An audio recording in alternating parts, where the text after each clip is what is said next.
Pourquoi existe-t-il deux Corées? Avant 1910, la Corée n'était qu'un seul pays, connu sous le nom d'Empire coréen.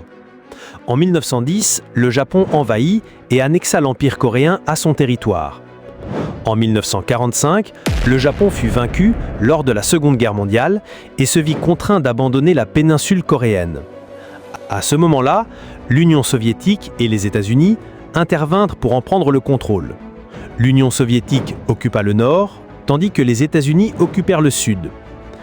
En 1948, les États-Unis soutinrent la création de la République de Corée, Corée du Sud, avec comme premier président Syngman Rhee. Pendant ce temps, l'Union soviétique appuya la formation de la République populaire démocratique de Corée, Corée du Nord, dirigée par Kim Il-sung. Peu après, tant les États-Unis que l'Union soviétique se retirèrent de la péninsule coréenne. Quelques années plus tard, en 1950, Kim Il-sung lança l'armée nord-coréenne dans une attaque contre la Corée du Sud, avec pour objectif d'unifier la péninsule.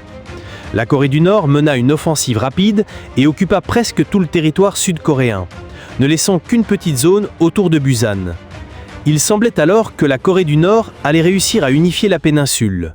Mais les forces américaines et celles des Nations Unies intervinrent, repoussant l'armée nord-coréenne jusqu'à la frontière chinoise. À ce moment-là, la Chine intervint à son tour pour soutenir la Corée du Nord, repoussant les troupes ennemies jusqu'au 38e parallèle. La guerre continua jusqu'en 1953, quand les deux camps signèrent un accord d'armistice qui mit fin au conflit sans traité de paix officiel. En conséquence, la guerre entre les deux Corées pourrait théoriquement reprendre à tout moment.